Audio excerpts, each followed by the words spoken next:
Let's take a listen. Here's Draymond Green. I just felt like I was in a good rhythm. My body felt good. I was able to push the pace, and get some easy stuff. So yeah, I felt pretty good. You said that Jordan Poole should be the most improved player. Is it kind of gritty performance like that, like really add to that case? 100%. He didn't have it tonight at all. 3 for 19, 1 for 11. Still finishes with 18 points.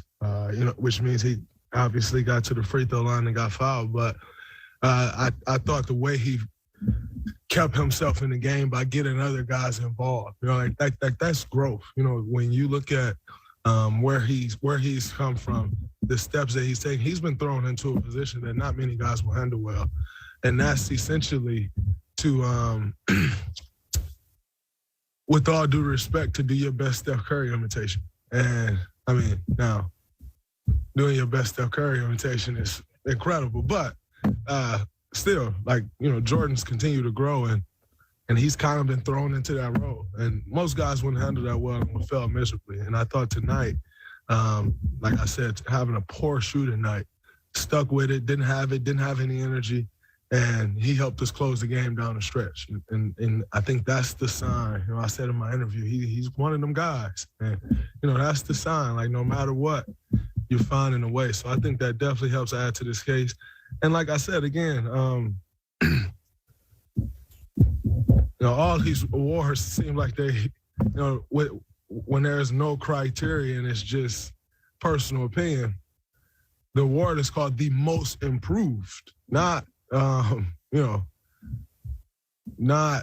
who had the best year. That's the MVP award, actually. And I think, a lot of times, we get it confused when talking the most improved award or who in that group is having the best year, but no disrespect to Ja Morant, but Ja Morant's an MVP candidate. Ja Morant isn't the most improved player candidate. Ja Morant was fucking incredible last year. And so when you look around, the most improvement has been Jordan Poole. And I think that goes without saying. You can look, again, you go across the list and you show me what those guys did last year and the year before that. And you show me what Jordan did last year and the year before that. He is the most improved. And so if we're going by what the title of the award is, what the name of the award is, then it's easily Jordan. But if we're making up these ideas and what makes a guy, or these just going straight off these personal opinions on who we think has the best year, then it probably won't be him. But so let's go by what the award is named and not by who's having a better year out of the group who people think should win the award. Facilitated, but what's doing the free throw line as much as he did, just as important was massive. Stay aggressive, pretty aggressive. 100%. I love the fact that he was 3 for 19 and 1 for 11 and not 3 for 11 or 3 for 12 and 1 for 6. He stayed aggressive. And because of that, due to that, you still have to react. You're not just giving them shots. You give them shots, all it takes is one. And so, they were still all over him, and he got to the hole when we needed it most. When they were making their run, I think he probably got 4 key free throws down the stretch. Now, obviously, they fouled late. But he had 4 key free throws down the stretch where they were making their run and to stop the bleeding. Like I said, that's what the greats do. That's what these guys who's been doing that all these years, scoring at that level all these years, that's what they do. Get to the free throw line. And, that was a huge step for him. It was beautiful to see. The way Jordan's been conditioned to rock, is this something that you guys always seen he's capable of, or is it something that he's consciously put the work into to get that? Well, I'm not going to take away from the work that he put in because he's one of the hardest working guys I've seen. I've said that over and over again since he was a rookie. So I'm not going to take away the work he put in, but I've always thought his playmaking was an underutilized skill.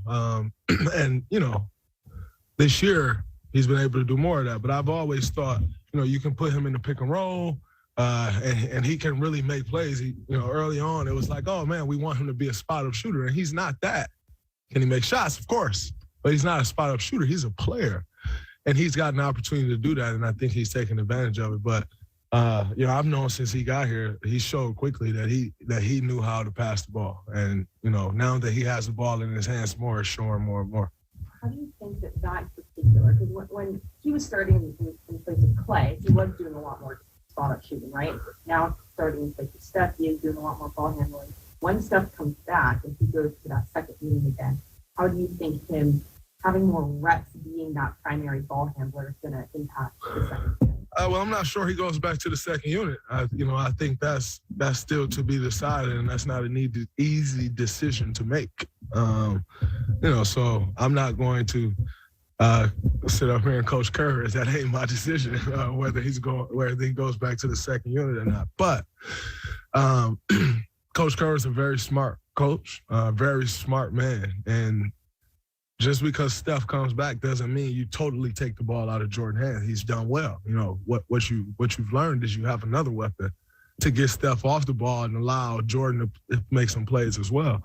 Now, Steph is going to have the ball the majority of the time. We all know that, and we all want that, but to know that you got another guy that you can get off the ball or that you can run sets for that can go get you a bucket anytime, that's a powerful tool. So I don't envision it as him just going back to the role that he was playing. I envision it that's an added layer to our offense that we didn't have before. How do you feel?